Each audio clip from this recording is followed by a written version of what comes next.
Olá, casais, tudo bem? Tudo bem? Hoje nós vamos falar sobre humildade no casamento. Acredite ou não, mas a humildade é uma atitude decisiva para que a gente possa suscitar no outro o que é de melhor. E só que a gente sabe que dentro de um casamento, o que muitas das vezes acontece é que a gente tenta ensinar o outro que a nossa perspectiva é melhor. E a gente se esquece que o outro vem de uma outra família, de um outro contexto, e ali começam então as brigas. E pior ainda é quando só um requer que o outro tenha humildade. Então ele começa a impor as suas vontades, os seus desejos, e então começa a anular o outro e o colocar em estado de humilhação. A humildade, ela se torna uma atitude quando a gente se coloca numa posição de aprendiz, né? De aprender juntos, e não de querer ensinar para o outro o seu ponto de vista. E a gente sabe que na prática isso é um pouquinho mais complicado, porque a partir do momento que a gente consegue se colocar no lugar de aprendiz, só assim então o diálogo é possível. A gente vai falar um pouquinho sobre umas ferramentas, segundo o Ivan Maia, um escritor, para poder dialogar com humildade dentro do casamento. E não tem como a gente falar dessa ferramenta antes de falar do conceito dessas ferramentas, que nada mais é que as palavras, né? Deus falou e se criou. Só que, porém, nós, os seres humanos, Deus fez de uma forma diferente. Fala que quando chegou em nós, Deus fez com suas próprias mãos e soprou em nós, né, a vida, né, o fôlego de vida. E isso arremete a nós, que Deus nos fez a imagem e a semelhança dele, como ele diz na própria Bíblia. Então, até o modo de falar, Deus fez igual, dizendo que a nossa vida a gente cria quando fala também, né?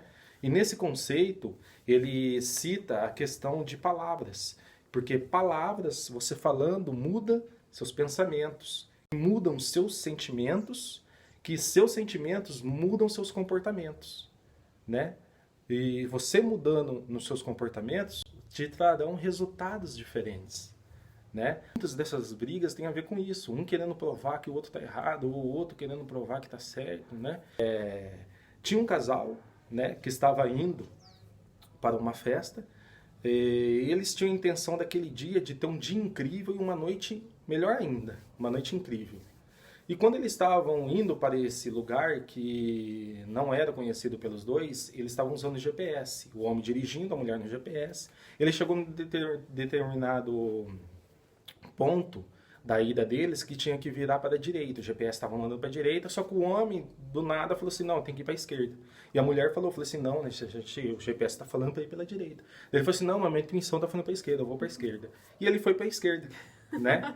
Quando chegou num determinado ponto, o homem se tocou que estava realmente errado, né? Que ele tinha ido para o lado errado. Não era para a esquerda, era para a direita mesmo, igual o GPS falou. Ele contornou o carro, chegou na festa. Estava chovendo, chegou um pouco molhado, um pouco atrasado, mas eles curtiram a festa. Depois tiveram uma noite também, melhor ainda. No outro dia, eles acordaram, né? O homem feliz, tomando café, a mulher chegou na cozinha e ele questionou a mulher. Falou assim, nossa, ontem realmente você estava certa. Por que você não falou, não questionou e nem falou, tá vendo? Você estava errado, você deveria ter ido para a direita, mas não, você foi para a esquerda, errou o caminho. Olha o que aconteceu. Você entendeu? E não, mas você ficou quieta. Daí a mulher pegou e falou para ele, falou assim, porque eu preferi ter uma noite agradável do que provar que eu estava certa. Ou seja, talvez se ela poderia ter feito isso, mas talvez aquilo ia gerar uma briga, né? Que iria acabar numa festa ruim e numa noite após a festa mais ruim ainda, né?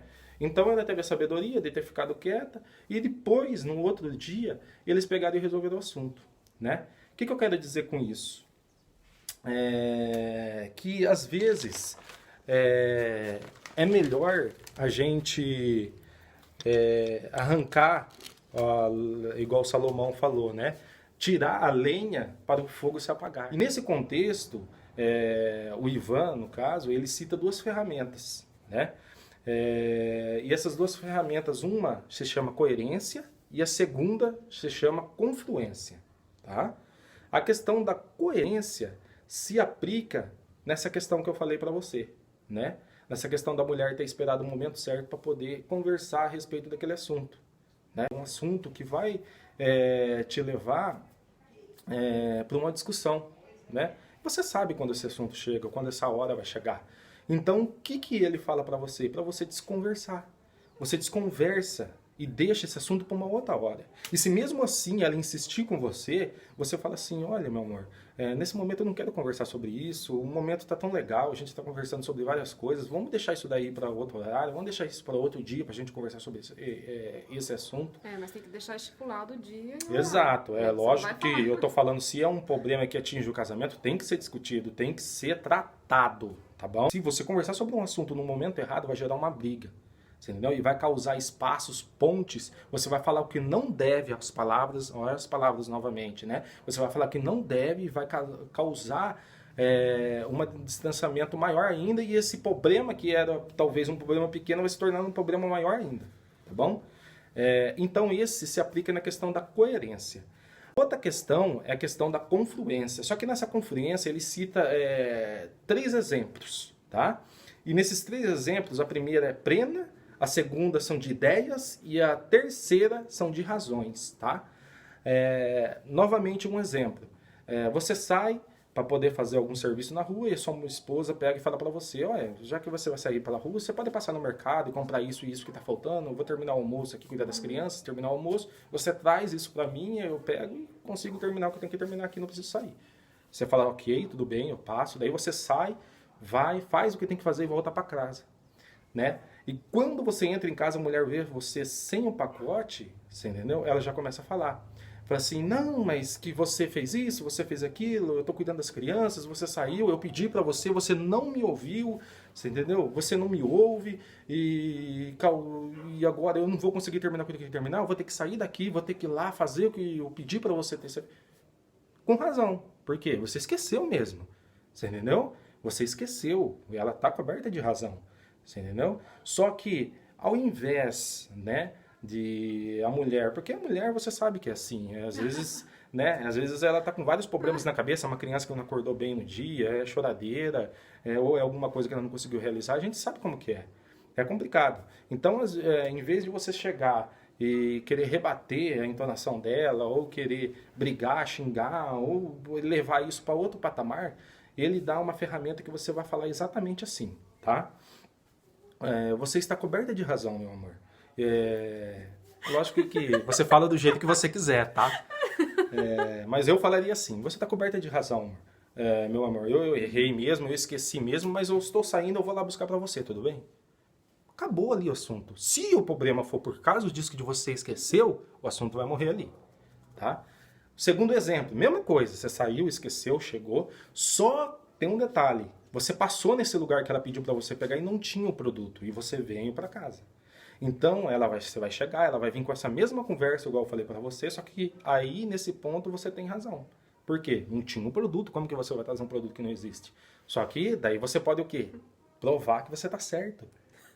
Esse é a solução certa? Não, vai causar briga novamente, tá? Então, o que ele fala? Para você dar uma resposta igual ele colocou aqui. Eu compreendo sua ideia. Se eu fosse você, eu pensaria a mesma coisa, porque até então você chegou sem o pacote. Eu pensaria que você esqueceu. Mas não foi isso que aconteceu. Posso explicar o que aconteceu? Acabou. É lógico que ela vai deixar você esquecer. Se o problema for isso, é lógico que ela vai deixar você explicar. Não tem um porquê ela não deixar você explicar. Daí você vai falar assim, ó, eu passei naquele lugar que você pediu pra mim, não tinha o produto, eu encomendei, vai chegar amanhã, eu busco, beleza. Bom, o assunto vai morrer ali. Se o problema foi isso, vai morrer ali. Agora, o terceiro problema, que é a questão das razões, ou seja, a primeira foi a plena, a segunda foi de ideias, tá? Que foi o exemplo que eu acabei de dar, e a terceira vão ser a questão da razão. Qual que é a razão? Quando acontece esse mesmo problema que eu falei para você, você chega em casa e esse jeito que ela vem falando com você o problema não é a questão do que você esqueceu. O problema está relacionado a outra coisa, tá? Ou seja, porque você não está ajudando ela em algum ponto, ou está relacionado a outra coisa, mas isso foi o estopim, que pegou, estourou. Raiz. Exatamente. Isso estourou e ela vem descontando nisso, entendeu? Daí ele dá a terceira opção para você. Você vai falar o quê? Olha, para você estar bravo assim, eu tenho certeza que não é porque da objeto que eu esqueci. Deve ter outra coisa por trás. Você quer falar sobre isso? Vamos falar? Estou errando em algum ponto? Fiz alguma coisa que você não gostou ontem, antes de ontem, ou durante a Não, você semana? não fez nada. Exatamente. No caso da minha esposa vai acontecer isso, tá? Porque, assim, ela não vai querer falar naquele momento. Só que daí entra a questão da coerência lá em cima, lembra? Tudo bem, você não quer falar? Um outro momento. Um outro momento a gente vai conversar, então. Porque eu não tô irritada, então na hora de eu falar. Entendeu? Agora. Entendeu? Então é questão de coerência. E é isso, pessoal. Né? Beijo pra vocês. Fique com Deus. E rumo a um casamento segundo o coração de Deus. Exatamente. Até a próxima. Tchau, tchau. Tchau, pessoal.